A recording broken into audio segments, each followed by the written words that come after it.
Sebab ini target tangan hitam ini, logikanya Bu mau tahu. Menghancurkan negara Indonesia gampang, kuasai militer dan kuasai ulama. Militer punya senjata, ulama punya massa. Tapi kenapa ulama yang pertama target? Karena ulama, Ustaz tidak punya ajudan, tidak punya pasukan, tidak punya senjata, dia tidak bisa membela diri. Kalau militer masih punya, jabatan tertentu masih punya pistol, kami nggak punya, senjata kami hanya doa. Kalau ulama berhasil dilumpuhkan, orang takut dekat ulama, takut dengan ustaz, takut ke masjid, jangan-jangan mau dibunuh. Akhirnya umat terpisahkan dari masjid, otomatis sekuler. Setelah sekuler gampang menghancurkannya, karena Allah tidak akan melindungi orang sekuler. Teorinya seperti itu, grand design begitu.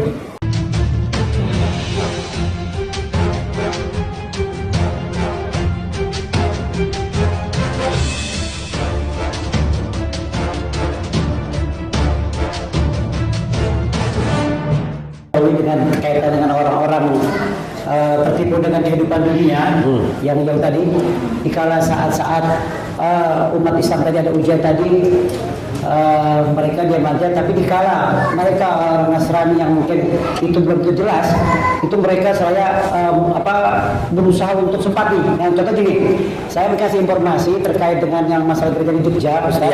Setelah saya tabayun dari kawan yang di Muhammadiyah di sana, ternyata umat Islam di satu kecamatan di Jogja itu mereka baik, tapi ternyata itu masalahnya antara pribadi jamaah gereja itu dengan para pendeta. Tapi justru yang difitnah itu adalah umat Islam. Nah, itulah kadang-kadang dalam berita itu. Nah, terkait dengan itu, ketika umat Islam, para ulama mungkin seperti dibunuh, saudara mereka yang sebagian mereka diam. Tapi ketika gereja diganggu, mereka turun. Itu kalau umat Islam. Itu karena mereka cinta kepada dunia kan. Nah, itu mungkin bagaimana yang menyebabkan itu sampai mereka begitu. Padahal sederhana.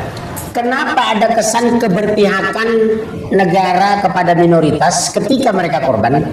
Dipojokkan oleh wartawan ketika kita pelaku. Jawabnya sederhana, sudah sunnatullah. Ujian buat kamu, kata Allah, karena kemenangan kupergilirkan. Mereka itu dijamin neraka, nggak usah iri. Kamu calon surga, makanya sadar. Memang saya nggak difitnah, memang saya nggak dibully, memang saya nggak disantet, memang saya nggak dikepung. Oh, mau dihabisi. Kenapa? Karena kita akan mulia kalau kita sabar. Kita akan tinggi ketika kita bertahan. Kita akan terhormat ketika kita tidak ngotot. Serahkan aja nanti malam doa. Ud'uuni astajib lakum. Menangkan Islam ya Allah di negeri kami. Limpahkan rahmat-Mu kepada saudara kami. Takdirkan ustaz yang dibunuh ya Allah mati syahid. Limpahkan kesabaran kepada keluarga yang ditinggalkan ya Allah. Jaga ustaz dan ulama kami ya Allah. Mau berdoa seperti itu? Sebab ini target tangan hitam ini, logikanya Bu mau tahu. Menghancurkan negara Indonesia gampang, kuasai militer dan kuasai ulama. Militer punya senjata, ulama punya massa. Tapi kenapa ulama yang pertama target? Karena ulama, ustaz tidak punya ajudan, tidak punya pasukan, tidak punya senjata, dia tidak bisa membela diri. Kalau militer masih punya, jabatan tertentu masih punya pistol, kami nggak punya, senjata kami hanya doa. Kalau ulama berhasil dilumpuhkan, orang takut dekat ulama, takut dengan ustaz, takut ke masjid, jangan-jangan mau dibunuh. Akhirnya umat terpisahkan dari masjid, otomatis sekuler. Setelah sekuler gampang menghancurkannya, karena Allah tidak akan melindungi orang sekuler. Teorinya seperti itu, grand design begitu.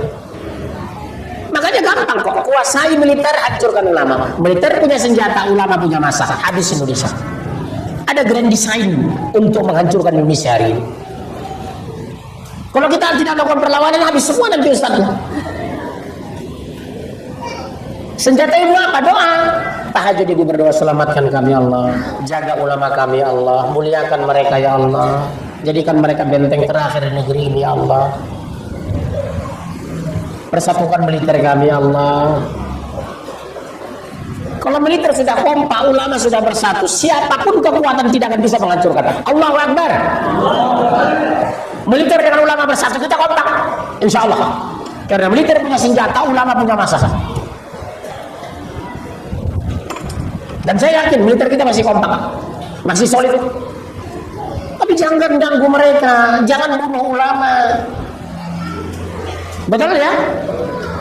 Mudah-mudahan kita doakan angkatan darat, laut, udara tetap kompak solid mempertahankan NKRI. Bela Islam, bela negara, bela Nusantara. Kewajiban kita. Insya kita menang. Allah bersama kita. Bisa? Ibu harus kuat. Kemudian ibu apa? Doa tengah malam. Antar tahajud ibu berdoa. Ya Allah, selamatkan negeri kami ya Allah dari tangan-tangan orang munafik. Bela negeri kami ya Allah dari orang-orang kafir. Persatukan kami ya Allah dalam kalimah la ilaha illallah. Dengan air mata mudah-mudahan negeri ini diselamatkan oleh Allah. Masya Allah.